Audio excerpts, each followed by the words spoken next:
Boa noite a todos. É uma honra e um prazer estar aqui com vocês nesse exercício que é para vocês e para mim. Afinal, uma mão lava a outra, uma faca afia a outra, e é assim que Deus sempre ajuda dois quando é para ajudar um. Hoje a gente veio falar sobre o nosso processo, uma das receitas fundamentais, dos remédios fundamentais de cura previstos no Evangelho. Nós, por sermos muito materialistas, por sermos muito imediatistas e visuais, a gente só enxerga e só dá importância para as doenças e para a cura do corpo. No entanto, todas as doenças do corpo, todas elas têm como origem desarmonias espirituais que a gente produziu nessa vida ou em outras, mas sempre desarmonias espirituais. Para falar a respeito desse remédio de Nosso Senhor Jesus Cristo, nós trazemos para vocês uma história que está num dos livros de André Luiz, onde ele conta o trabalho realizado numa das regiões mais trevosas do mundo espiritual. Para quem não sabe, o mundo espiritual tem cidades, colônias, instituições dos mais variados tipos, abrangendo desde as criaturas espirituais mais elevadas àqueles menos elevados. Mas mesmo nos lugares mais tenebrosos do mundo espiritual, sempre existe um olheiro, sempre existe um emissário e um embaixador de Deus que fica ali. Qual é a função dele? Ele tem olhos de ver, e ele olha o mais íntimo das criaturas espirituais, e ele percebe quando aquela criatura vai amadurecendo para poder receber uma cirurgia, um auxílio, um socorro espiritual. Percebido isso, é montado todo um esquema. E nessa história que André Luiz narra, simplesmente o líder, simplesmente o general, o mentor daquelas regiões trevosas, estava emitindo os primeiros sinais de abertura psíquica, de abertura de alma para a transformação, porque mesmo aquelas almas mais endurecidas, chega um momento que elas se cansam do mal, se cansam do veneno, se cansam de sofrer. E percebido esses sinais de amadurecimento que só uma alma experiente e dedicada, como aquele vigia, conseguiu perceber, veio de nosso lar uma expedição em socorro daquele líder. E como a arma principal da influência espiritual, do poder espiritual, é o medo, como a arma do medo, ela se dá principalmente em cima das aparências, aquele general, para impingir medo nas pessoas, ele forjou pela força da sua mente no seu corpo espiritual, um corpo espiritual terrível, gigantesco, poderoso, amedrontador, porque só a presença dele já causava domínio, já causava poder sobre as outras almas. E ele ainda estava com essa postura. Portanto, nós, se fôssemos olhar, e André Luiz, olhando também, falou assim: mas como assim? Como nós vamos enfrentar um general cercado dos seus oficiais todos, com milhares e milhares de soldados à sua disposição, para a sua tarefa em glória de vingança, de obsessão, de produção de desarmonias e de punições, que era o papel dessas falanges? É que ele, André Luiz, não via, mas as almas mais amadurecidas já percebiam a sutileza do chamamento, a sutileza da predisposição que aquele homem endurecido, que aquela figura tenebrosa já apresentava sinais, que nem ele mesmo, o general, sabia. Mas ele já estava preparado, ele já estava ficando com saudade de pessoas importantes que aconteceram na vida dele, de situações. Ele estava ansiando por parar daquele círculo vicioso de sofrer, fazer sofrer e sofrer. Porque há um momento em que todos nós percebemos uma máxima que Shakespeare, o grande inglês, o grande dramaturgo inglês, expressou numa frase fantástica: a mágoa, a vingança, a raiva são venenos que a gente toma e espera que o outro morra. Então nós nos deixamos envolver por venenos espirituais, achando que vamos atacar o outro. Acertar o outro, atingir o outro é uma possibilidade. Atingir a gente mesmo, uma certeza. Então há um momento em que os maiores vingadores, os mais endurecidos, eles percebem o quanto eles têm se atrasado nesse processo. E nesse momento nós temos certeza que estamos falando para vocês e estamos falando para eles também, que estão aqui presentes, também ouvindo a nossa palestra, também ouvindo as orientações. Por quê? Porque os verdadeiros palestrantes que estão aqui, os expositores, que usam a gente para falar para vocês, eles não são percebidos nem ouvidos por aquelas almas mais condensadas, mais embebidas de vingança. E é por isso que é necessário os círculos de mediunidade, as sessões espíritas, e é por isso que são necessárias as palestras, onde a gente faz esse papel de trazer, dentro da nossa capacidade, um pouco da doutrina, um pouco do remédio que eles estão trazendo para todos nós. Então aqui, como se diz no mundo dos homens, a gente atira no que vê e acerta no que não vê. Literalmente. Eu estou conversando com vocês porque eu não tenho visão espiritual, mas eu tenho certeza que nós estamos juntos, encarnados e desencarnados, precisando do mesmo remédio.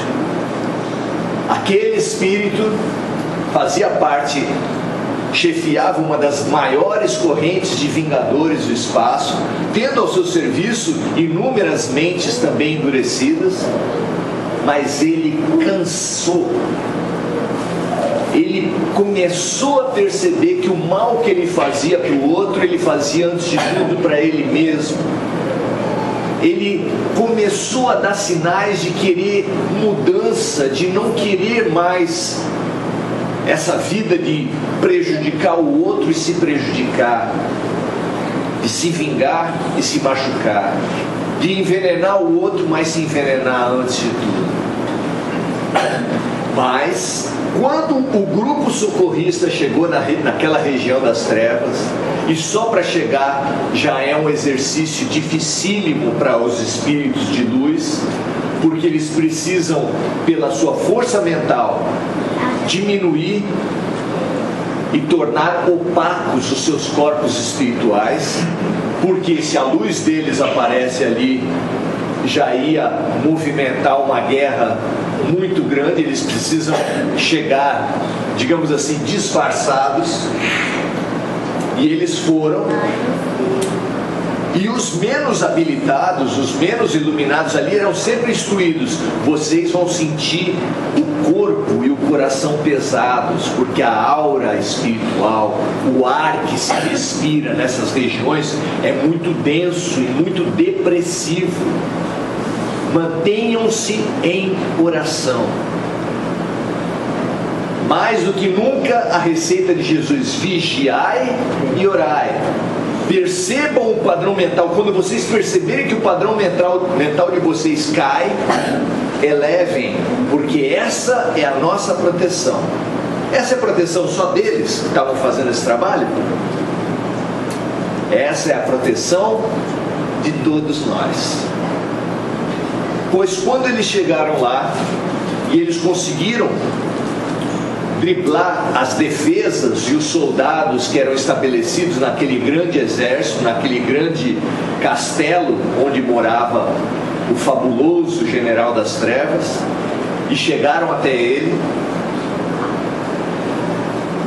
fizeram uma corrente de emanação de energia positiva que foi decompondo aquelas armaduras, aquelas armas que ele ostentava, com seu objetivo de impingir medo em todas as pessoas. E quando ele finalmente tinha se despido espiritualmente das suas couraças e seus escudos, das suas lanças e das suas espadas, eles tiveram um momento mágico, porque amadurecida aquela alma, pelo seu próprio arrependimento e pelo tratamento energético que ali ele recebia, ele viu surgir uma pequena luz na frente dele. Ele não entendia o que era aquilo. Aquela luz cresceu e tomou a forma humana, e ainda assim ele não entendia. Nem André Luiz também. Só quem entendia era o chefe da expedição, porque aquilo foi programado. E aquela forma humana se revelou a forma humana feminina, e ali estava, em poucos minutos, a figura da mãe do grande general. E aquele momento foi a gota d'água. Diante daquela mãe, o enorme e a gigantesca criatura foi se apequenando, foi se diminuindo, foi se transformando numa criança, e de uma criança se transformou num bebê, e foi para o colo da sua mamãe. E no colo da sua mamãe foi acalentado, foi amamentado espiritualmente, foi acolhido e amado, como aquela lembrança, última e luminosa lembrança de amor que aquele ser guardava dentro de si. E por isso ele, olhando aquele símbolo de amor que foi a sua mãe, ele amou também, e foi se transformando, se reduzindo. Ali, finalmente, ele estava apto a ser socorrido, e foi levado nos braços da sua mamãezinha para a primeira colônia espiritual, que já estava disposta, organizada para recebê-los. E ali começou uma longa trajetória de reconciliação, de arrependimento, de ressarcimento que aquele grande general ainda teria que cumprir em diversas vidas. Por que a gente fala isso? Qual é, afinal de contas, esse maravilhoso remédio que Jesus propõe para todos nós, que queremos saber, que trazemos dentro de nós, às vezes sem nem perceber, a grande pergunta da criatura, que é o qual? Qual é a nossa verdadeira e mais profunda pergunta? Como evoluir espiritualmente? Porque mesmo aqueles que ainda não estudaram o suficiente, mesmo aqueles que ainda não perceberam que a sua doença física vem de uma desarmonia espiritual, todos nós, no fundo da nossa mente, sabemos, mais claro ou menos claro, mais consciente ou só inconscientemente, que nós estamos sendo chamados através da doença. Todos nós estamos sendo chamados através da doença. Porque nós que temos teimado muito em nos distanciar de Deus, quando vem a doença, a gente se obriga a querer o quê? Ora, quem está doente quer a cura, quer parar de sofrer, quer que tirem aquele problema físico. Ele ainda não distingue que o problema físico é uma manifestação maior, é mais profundo. Ele ainda não pensou por que os cânceres vêm e voltam. Ele não pensou ainda por que as doenças aparecem e retornam. Ele ainda não distinguiu que os problemas físicos e mesmo as energias espirituais são efeitos dos nossos padrões doentios, nossos padrões de vingança, nossos padrões de inveja, nossos padrões de maledicência, de fofoca, nossos padrões de mágoa, de culpa, de medo, nossos padrões de preconceito. Mas mesmo sem ainda ter percebido isso, nós sabemos que a nossa cura, ela não vai se dar com a extração de um nódulo cancerígeno pela medicina comum, que a nossa cura não vai se dar com o trabalho espiritual de remoção das energias acumuladas pelos nossos padrões equivocados, que isso tudo ainda vai ser efeito, ainda vai ser alívio. E o alívio para quem sofre é importante? Claro que sim. Vinde a mim, todos vós que estáis sobrecarregados, porque eu vos aliviarei. Hoje, mais do que nunca, Jesus Cristo está dizendo isso para quem? Todos nós estamos sendo convidados. Mas para isso, nós estamos sendo convidados porque já fomos diagnosticados, não só no nosso problema físico, mas na nossa saúde espiritual. Porque nós também temos embaixadores de Deus juntos de nós. Vocês sabiam disso? Assim como lá nas trevas, no caso que eu contei, tinha um embaixador de Deus, cada um de nós tem um embaixador de Deus exclusivo para si. Quem é? O nosso espírito protetor, o nosso anjo de guarda.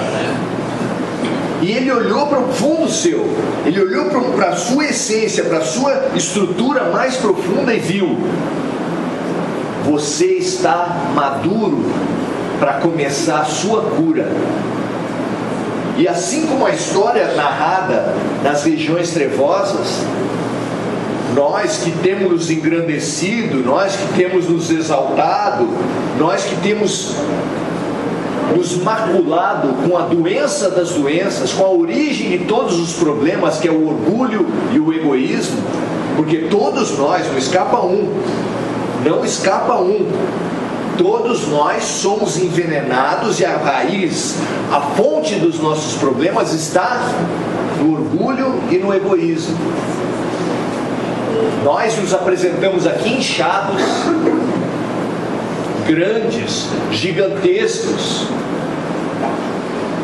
e esse inchamento provocado pela vaidade, pelo orgulho, pelo egoísmo, também vai precisar ser diminuído, minimizado. Não foi à toa que Jesus falou que somente aqueles que fossem como crianças entrariam no reino dos céus. Não foi à toa. A cada reencarnação nós somos diminuídos, todos nós, e bem diminuídos. Basta dizer que nós já fomos animais unicelulares nessa vida. Qual era a célula? O óvulo. Todos nós já fomos. Então nós todos, para reencarnar, nós fomos muito diminuídos. E Jesus, ao proclamar para o príncipe de Israel, Nicodemos, qual era o caminho da cura espiritual, qual era o caminho da evolução, ele disse: ninguém vai ao reino dos céus se não nascer de novo. Todos nós precisamos nascer de novo. Se tiver alguém muito desavisado aqui, pode estar fazendo a mesma pergunta que Nicodemos fez para Jesus: mas mestre, como pode uma pessoa já adulta diminuir, entrar de novo na barriga da mãe e nascer novamente? Foi essa pergunta que Nicodemos fez para Jesus. Jesus não gostou dessa pergunta. Jesus falou: então tu és um príncipe de Israel e não sabe dessas coisas?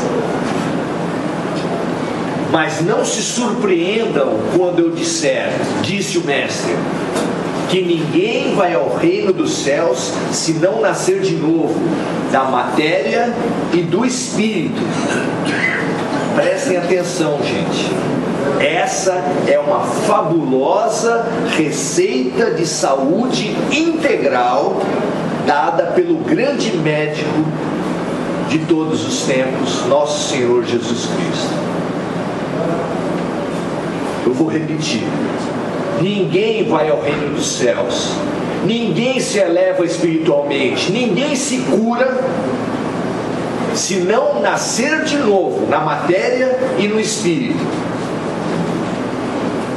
Se essa é a grande receita, a gente precisa de alguém que avie essa receita. Vocês já saíram de médico alguma vez e só na rua foram olhar a receita que vocês tinham na mão? Você olha aquela receita e não entende nada. Já aconteceu isso com vocês?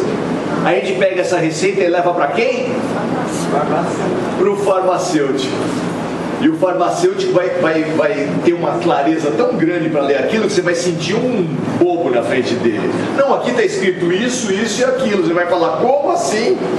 Não entendi uma letra. E o farmacêutico me deu a receita toda.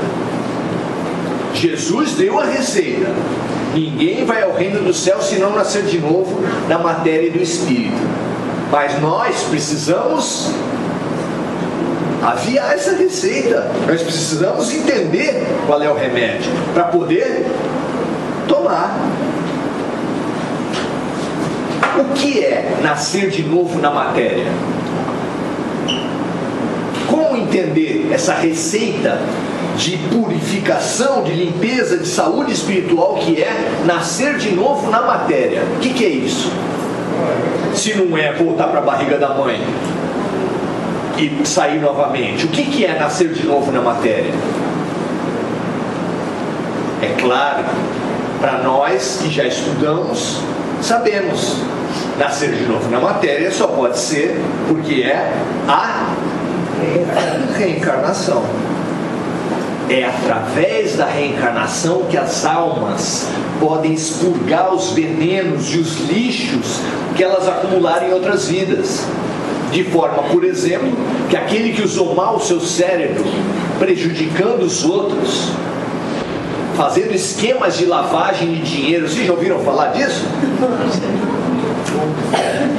De roubar, desviar dinheiro público, ou do empresário pensar esquemas para poder ganhar suas obras, os seus desvios. Vocês já ouviram falar disso? Eu pergunto para vocês: isso é coisa de gente burra? Esses esquemas são coisa de gente burra? Burro me acho eu ao olhar aquilo e não entender nada.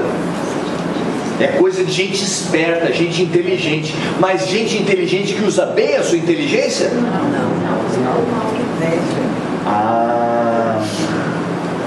O que acontece espiritualmente para quem usa mal a sua inteligência? Aquela experiência de desviar, de usar a sua lábia para fazer um golpe, para seduzir crianças, para explorar sexualmente, para explorar economicamente, para vender a vassoura espiritual que por R$1.000 limpa a sua casa. Todas essas mentiras inteligentes que são colocadas para a gente, tudo isso a pessoa pensa que está armando para os outros, mas ela está, antes de tudo, armando para ela. O obsessor, antes de tudo, se auto-obceca. Porque eu, para tentar plantar uma ideia na cabeça de alguém, antes de tudo, eu planto essa ideia na minha e vou desenvolvendo com todas as nuances, todos os detalhes de um plano. Quem vai assaltar um banco, quem vai dar um golpe, quem vai fazer qualquer coisa, antes de tudo está se envenenando. A pessoa não percebe, acha que ele é esperto. Muitos de nós falam: nossa, esse mundo é dos espertos. Quantas vidas, quantos séculos vai precisar essa pessoa para se desintoxicar do veneno que ele mesmo produziu, que ele mesmo bebeu? Às vezes a gente tem inveja, não tem? Chega a Polícia Federal, descobre dentro da casa da pessoa 5 carros esportivos de luxo, e a gente fala: puxa, eu nunca vou conseguir comprar um. E aí a gente vai percebendo que nós, às vezes, não usamos mal a nossa inteligência por falta de oportunidade, porque se tivesse uma, talvez a gente também, né? Quem de nós já não foi um funcionário que acabou trazendo um material de limpeza, tirando xerox particular no trabalho, não é verdade? Eu sei que aqui só tem almas puras, mas é possível que vocês na escola tenham até colado. É possível, eu não afirmo. Então nós trazemos essa doença em nós e a receita está lá colocada. Nós precisamos, só em uma vida, a gente se transformar no que a gente é hoje. E já foi bem pior, hein, gente? Essa aqui é a nossa melhor reencarnação. Imagina as outras. Como é que a gente vai se transformar do ponto que a gente está em Jesus Cristo? Vocês acham que dá pra gente? Até o final dessa vida? De jeito nenhum. Qualquer pessoa que olha a si mesmo e que olha Jesus chega a uma conclusão: uma vida não dá, eu preciso de muitas. Então só vai até o reino dos céus, aonde habita Jesus e todos os Cristos planetários, quem nascer de novo em várias vidas. Mas nascer de novo apenas na matéria? Se a pessoa nasce e reencarna 500 vezes, já é sinal de que ela melhorou? Meu pai era militar e no militarismo você é promovido por antiguidade, ou por antiguidade ou por merecimento. O mundo espiritual não tem a primeira alternativa, só a segunda. Ninguém vai evoluir apenas por reencarnar. É claro. Quantas mulheres você não conhece que troca de marido e só pega treco, só pega porcaria, troca de emprego e sempre o patrão, sempre tem um chefe lhe prejudicando? Por quê? Porque os problemas se repetem na nossa vida. Você nunca se perguntou isso? Os problemas se repetem como na escola. Se uma criança chega para você e fala: tia, não aguento mais, há 4 anos que eu vejo a mesma lição na sala de aula, que conclusão você chega? Ele não aprendeu. Olha o que o amigo falou pra gente aqui. Só repete na escola quem não aprendeu. Se os problemas estão se repetindo na sua vida, por que será? Não entendi.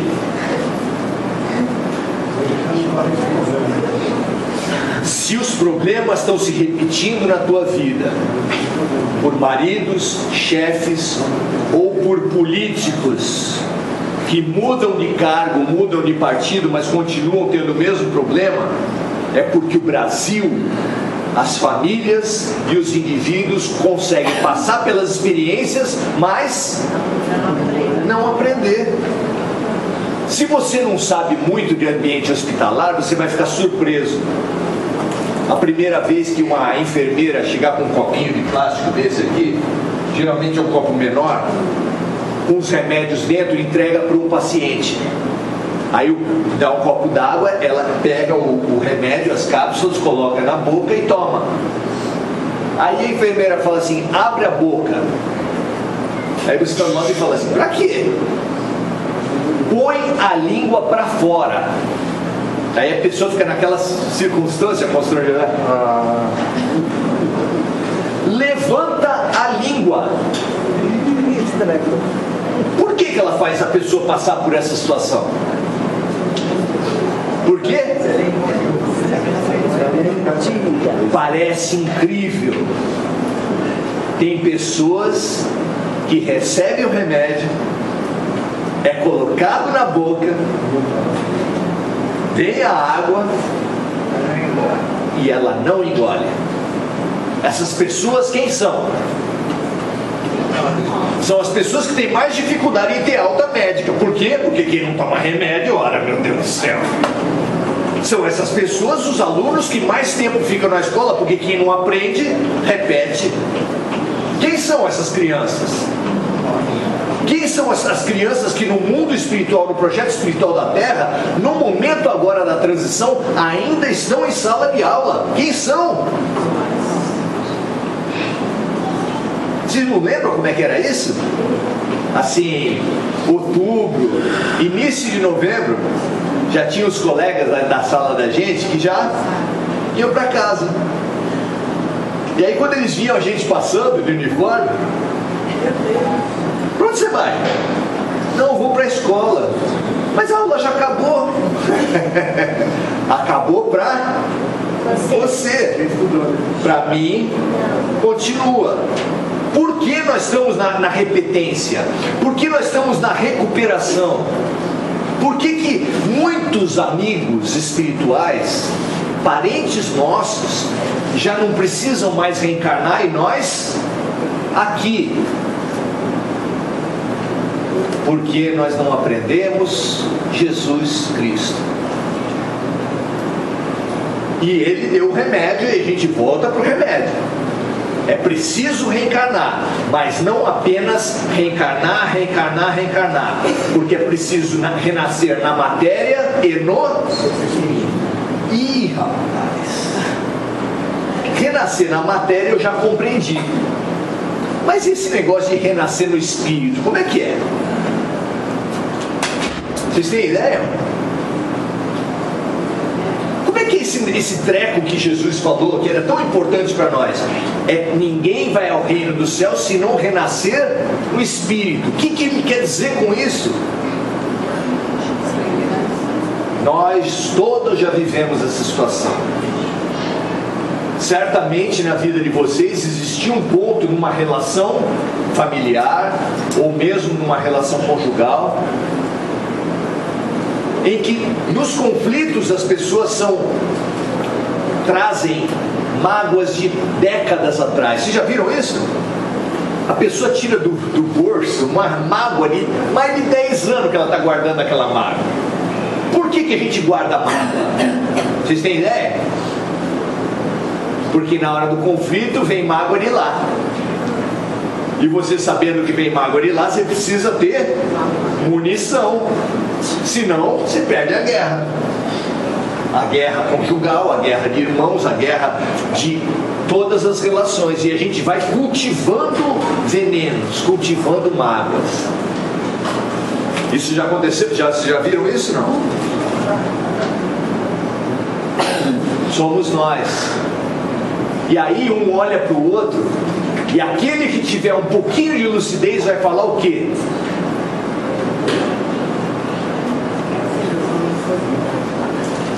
parar com esse negócio de eu envenenar você e você me envenenar e os dois ficarem felizes?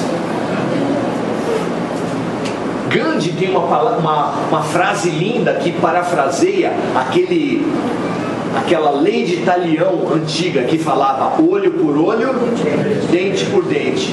Mahatma Gandhi fala assim: olho por olho, ficaremos todos cegos. Eu furo o seu olho, você fura o meu. O que você acha disso? Legal? Quem ganhou? Vocês já viram no final de uma luta de MMA? Aparece um cara com o olho torto, sangrando, o nariz todo estourado. Fala que é esporte. Levanta o braço e fala assim: eu venci. Cara, venceu o quê? Eu tomei um monte de murro e de chute, mas eu venci. As pessoas vão para o judiciário, casais que até 6 meses atrás faziam de tudo para se acertar, e começam a inventar tanta mentira um contra o outro, tantas estratégias, tanta destruição, que aquele que vencer a disputa vai levar o quê?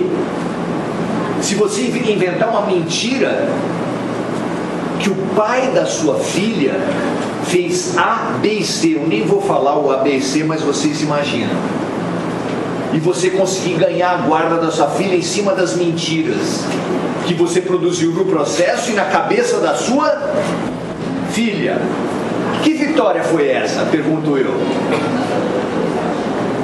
Jesus pergunta assim: de que adianta ganhar o mundo todo e perder a sua alma? Que vitória foi essa? A pessoa pensa que está ganhando e está se secando, se envenenando, se perdendo. Está perdendo a sua alma em nome de ganhar mais 5.000 de pensão, ou mais alguma coisa de patrimônio, ou ganhar a guarda do filho. O que adianta ganhar a guarda do filho se você mesmo ajudou a destruir o coração dele? Quem é? Que vitórias são essas que a gente ganha? Nós precisamos entender o que Jesus falou com é preciso nascer de novo. Porque chega um momento em que alguém que tem um mínimo de lucidez, e essa lucidez chegou até para o grande general das trevas, e vai chegar também para a gente, por que não? Ou vocês não têm mais esperança em vocês mesmos? Se a gente não tiver mais, vai chegar para a gente o momento em que a gente vai falar assim: é preciso que eu nasça de novo. O que nós precisamos fazer para nascer de novo, gente? Dê uma dica aí. Homem e mulher, um jogando mágoa na cara do outro. Vizinhos, sogra e nora, mãe e filho. O que um precisa falar para o outro para começar de novo, para dar uma chance, para arejar, para soltar um pouco o veneno que foi cultivado? O que? O remédio é esse. Nosso Senhor Jesus Cristo falou que nós acumulamos mágoas porque erram conosco, e a gente precisa jogar fora o veneno, precisa se libertar, e essa libertação se dá através do perdão. Mas nós também erramos com os outros, a gente guarda o quê? A culpa. A culpa é um veneno terrível, massacra as pessoas, massacra e adoece as pessoas. Remorso, a culpa, a mágoa. O que fazer com isso tudo? Tomar um passe. É bom? Bom, alivia. Fazer uma cirurgia e arrancar um nódulo cancerígeno que foi produzido pela sua mágoa, foi produzido pela sua culpa. É importante tirar o nódulo? Claro! Mas se chegarem na minha casa, eu tiver com 5 baldes no chão, um monte de pano, tentando secar o chão da cozinha, com 4 torneiras bem abertas, saindo bastante água. Eu tiro um balde, tiro 2, tiro 3, e a guaiada saindo da torneira. E eu não consigo, eu vou secar quando essa cozinha? Essa é a pergunta que o seu protetor, a sua mãezinha, seu irmão, seu amor de diversas vidas está fazendo para você hoje.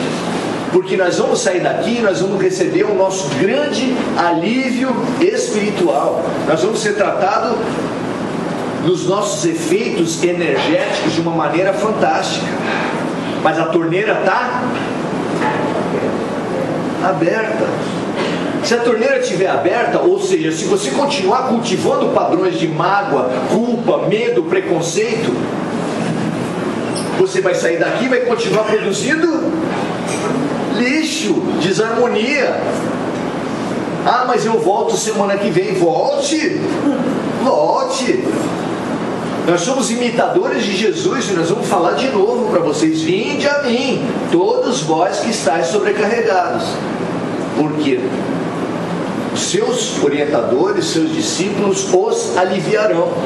Mas nós temos uma obrigação ética de falar para vocês que alívio não é cura. Alívio não é cura. Nós precisamos aprender a resolver o problema na fonte. Nós precisamos secar sim o chão, mas primeiro fechar a torneira, as nossas torneiras de desarmonia que nós estamos carregando há tanto tempo. Tem alguma aí? Alguém já percebeu alguma aí? A torneira está aberta, gente. A torneira está aberta. Eles vão secar. Mas a gente precisa fechar a torneira das desarmonias na nossa vida. E a gente agora está sendo convidado para isso. Perceba pelo menos uma mágoa, pelo menos uma culpa, pelo menos um preconceito que você tenha contra um tipo de pessoa, contra um tipo de gente, um medo que surgiu da dúvida, porque você não acredita que realmente Deus conduza tudo para o bem. Perceba um sentimento doentio desse na sua alma. Havia a receita dos evangelhos: perdão, arrependimento, reconciliação,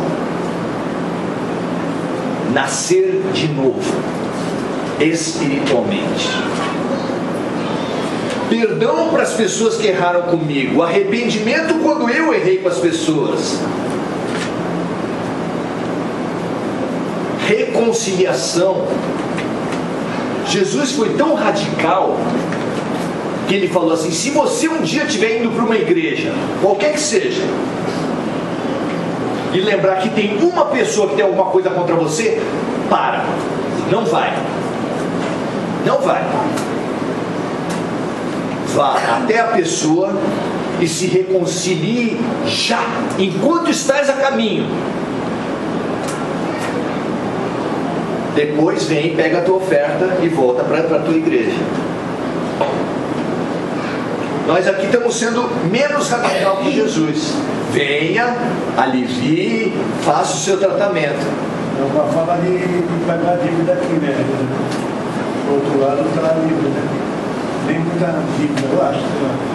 Mas tenha certeza de que, resolvido, aliviada a situação, nós precisamos atacar a fonte dos problemas. Nós precisamos nos transformar. Nós precisamos nascer de novo espiritualmente. E para isso eu preciso soltar as minhas sujeiras. Perdão, arrependimento, reconciliação com quem me fez mal, nascer de novo, acreditar de novo entender Deus agindo certo por linhas tortas, entendendo como é que as coisas se encaixam nos aparentes males, que não existem males no mundo. Vocês sabiam disso? Não tem nada mais desafiador do que falar para vocês assim: não existem males no mundo, ninguém consegue fazer mal contra o outro. Vocês sabiam disso? Olha, gente, no mundo de terrorista, pedófilo, corrupto, eu falar para vocês que ninguém consegue fazer mal de verdade para o outro, é duro de ouvir isso, não é? Vocês não acham que existe? E tem gente que faz mal para o outro? Não existe. Faz mal para ele mesmo. Só o único mal que alguém consegue fazer é contra si mesmo. Porque quando um estuprador escolhe uma vítima e consegue praticar o seu ato, é porque Deus permitiu. E se Deus permitiu, é porque para aquela pseudo-vítima passar por aquilo tinha sentido, tinha razão, era necessário, era terapêutico. Quando você vê uma notícia de pedofilia, que sentimento você tem com relação à criança? Que sentimento você tem? De dó. Dó? Pena. Com relação à criança, mas ainda estamos na criança. Você tem pena dela. Você fala assim: como pode? Ou uma criança famélica, que sempre passa essas notícias na hora do almoço. A criança morrendo de fome na África, e você ali, você sente o quê? E com relação ao abusador, você sente o quê? Aí entra a revolta. No primeiro momento, assim, né? Aí você quer trucidar a pessoa. Pois e se eu falar para você que a possibilidade da pseudo-vítima ser um abusador? Como é que você fica? Como é que você vai resolver isso? Porque um abusador que Deus deu a chance de se arrepender, pode ser, não é automático, mas pode ser que numa outra vida ele nasça e seja abusado quando criança. Pode ser. E ali você vai falar: não, eu tenho solidariedade com a vítima e tenho raiva do abusador. Como assim? Se todo mundo tem alguma coisa para resolver, se apenas aquele que estiver sem pecado pode atirar uma pedra, quem é você para julgar? Quem é você para punir? Como fica o seu espírito quando você odeia o pai da Isabela Nardoni? Quando você se revolta, quando você imagina que aquele cara tem que ser torturado, quando você imagina um senador da República ou outro candidato, eu não vou falar qual, porque o Brasil está dividido, então você não pode entrar nesse mérito, mas qualquer que seja, quando você destila o seu ódio, como fica a sua alma? Como fica a sua casa? Como fica a sua família? Ah, mas eu vou lá na Unesp e eles vão me dar um passe. Vão dar um passe. Venha sempre. Mas uma hora tem que fechar a torneira, gente. Você passa quantas horas da tua semana aqui? 1 hora. Quantas horas tem a tua semana? Quem é bom de matemática faz aí. 7 vezes 24, dá quanto? 7 vezes 24 e você passa 1 hora aqui. Como você quer que dê certo essa conta? 7 vezes 24 sujando e 1 hora limpando. Como vai dar certo? Nunca. Tá na hora, gente. Tá na hora da gente acordar. Venham e sejam limpos. Venham e sejam aliviados. Venham sempre. Mas quando você sair daqui, comece a se observar: quem sou eu? Será que eu tenho mesmo essa tendência de guardar mágoa? Será que eu tenho mesmo essa tendência da revolta dentro de mim? De me achar um coitadinho, uma vítima dos outros? Será que eu tenho essa pessoa eu sou essa pessoa que junta lixo espiritual? Será que eu sou? Observa, não acredita em mim não. Não acredita em mim. Duvida e se observa a semana inteira. Se você se observar e perceber que alguma coisa do que a gente falou aqui tem a razão de ser, se alguma coisa do que a gente falou tem algum sentido, você vai começar a fechar a tua torneira. E fechando a tua torneira, a verdadeira cura vai começar a se fazer na sua vida. Mamãe está do teu lado. Sabe a mamãe do general? Que fez ele reduzir e virar um bebezinho no colo dela? A tua mamãe está do teu lado agora. De que vida, não me pergunte. Porque anjo de guarda é assim, é um grande amor, é um amor fabuloso que está na tua vida, está do teu lado agora. Ela está cantando a musiquinha que cantava para você quando você era bebê. A esperança dela é que você ouça a musiquinha e que você sinta o amor que ela está dando para você. Se você ouvir a musiquinha e sentir o amor, você vai diminuir, você vai reduzir essa sua pseudo-importância. Porque, como disse Jesus, aqueles que se exaltarem serão humilhados. Aqueles que se humilharem em nome de Jesus serão exaltados. Nós precisamos diminuir, nós não somos tudo isso que a gente acha que é, gente. Não somos mesmo. Mamãe está do seu lado, cantando, pegando você no colo. Mamãe está te amando, te nutrindo e te preparando para receber o alívio daqui. Mas está te falando assim: nasça de novo, se arrependa, perdoe.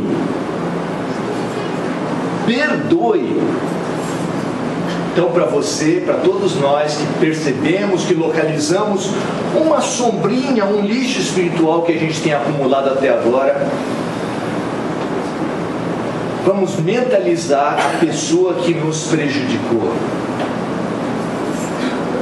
Vamos mentalizar a origem da nossa mágoa. Vamos mentalizar o momento do nosso erro que gerou a nossa culpa. E vamos diminuir esse drama que nós fizemos. Eram só pessoas tentando se exaltar infantilmente e que erraram, ou contra você ou você mesmo. Perdoemos, entendamos as crianças espirituais, nos transformemos, nos apequenemos no colo do amor. E digamos todos juntos: Ave Maria, Ave Maria, cheia de graça, o Senhor é convosco. Bendita sois vós entre as mulheres, bendito é o fruto do vosso ventre, Jesus. Santa Maria, Mãe de Jesus, rogai por nós, pecadores, agora e na hora da nossa transformação, do nosso aprendizado, da nossa cura. Que assim seja, graças a Deus.